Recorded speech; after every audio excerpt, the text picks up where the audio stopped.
बातमी देवदर्शनाला जायचंय सांगून खरात अनुयायांकडून कागदपत्र मागून घ्यायचा अशी माहिती समोर येते आणि त्यांच्या न कळत जगदंब आणि समता पतसंस्थेत खाती उघडून ती ऑपरेट करायचा असा आरोप होतोय। अशोक खरातनं या दोन्ही पतसंस्थेत शेकडो खाती उघडून करोडो रुपयांचा व्यवहार केल्याचा आरोप आहे। या प्रकरणी आतापर्यंत 19 अनुयायांचा जबाब नोंदवला असून यातून खरातचा आणखी एक कारनामा उघड झालेला आहे। तर नेमकं हे प्रकरण काय आहे आपण ग्राफिक्सच्या माध्यमातून समजून घेऊयात। देवदर्शनाला जायचं असं सांगून अनुयायांकडून तो कागदपत्र घेत होता। त्यानंतर फोटो, पॅन कार्ड आणि आधार कार्डची अशोक खरात त्याच्या अनुयायांकडून मागणी करायचा। अनुयायांना न सांगता त्यानं बँकेत खाती उघडली होती। समता आणि जगदंब पतसंस्थेत शेकडो बँक खाती त्यानं उघडली।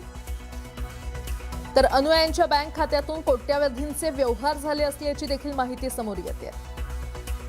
19 अनुयायांचा जबाब आतापर्यंत नोंदवण्यात आलेला आहे। पतसंस्थेत कधीच गेलो नाही असे काही अनुयायांनी जबाब नोंदवले। आम्ही पतसंस्थेत खाती उघडलीच नाही असा जबाब अनुयायांनी नोंदवलाय।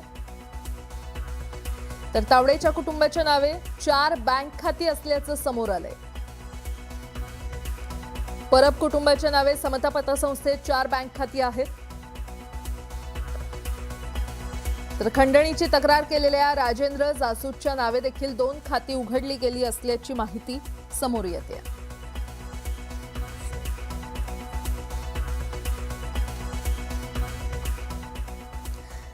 विकृत अशोक खरातचं दुबई कनेक्शन उघड झाल्याचं बोललं जात आहे आणि त्यामुळे नाशिकमध्ये एका छोट्याशा ऑफिसमध्ये बसून भविष्य सांगण्याच्या बहाण्यानं महिलांचं लैंगिक शोषण करणाऱ्या खरातचे आंतरराष्ट्रीय धागेदोरे समोर आल्याचं बोललं जात आहे।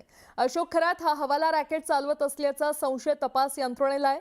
या संदर्भात तपास सुरू असताना एक धक्कादायक माहिती समोर आलेली आहे। नाशिकच्या कॅनडा कॉर्नर भागात 5 माणसंही केबिनमध्ये बसू शकणार नाही इतक्या छोट्याशा ऑफिसमध्ये बसणाऱ्या खरातचा मुंबईतील 5 स्टार हॉटेलमध्ये आलिशान सूट बुक होता। थोडं नाही तर वर्षभरासाठी बुक केलेल्या या सूटचं एका दिवसाचं भाडं 25,000 रुपये म्हणजेच 365 दिवसांचं भाडं हे 91,25,000 रुपये इतकं आहे। म्हणजे आर्थिक उलाढाली करण्यासाठी जो खरात 1 कोटी रुपये खर्च करतो तो किती मोठमोठे व्यवहार करत असेल याचा अंदाज सर्वसामान्य नागरिकांना लावता येणं थोडं अवघड आहे। खरं तर दुबईतील गँगशी खरातचे संबंध असून तो भारतात हवाला रॅकेट चालवत असल्याचा संशय यंत्रणांना आहे। या प्रकरणी आता पुढचा तपास सुरू असल्याचं बोललं जात आहे।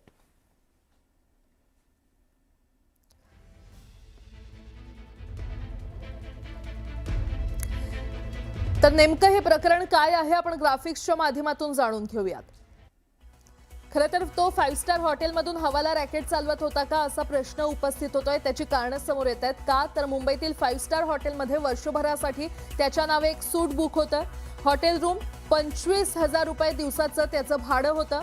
365 दिवसांचे 91,25,000 रुपये होत होते।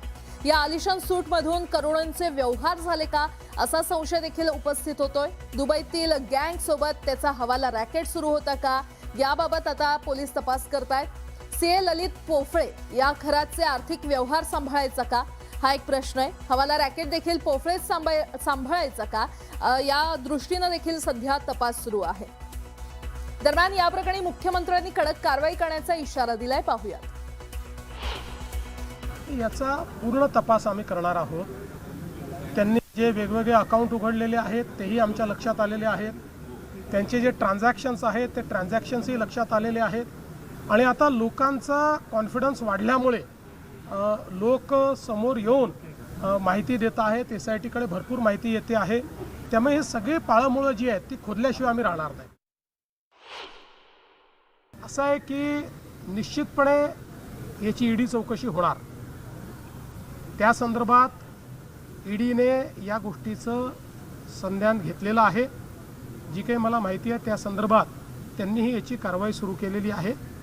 एकदा जमीन त्या ठिकाणी आयडेंटिफाय झाली की नियमानुसार त्यात जे करायचं ते आम्ही करू।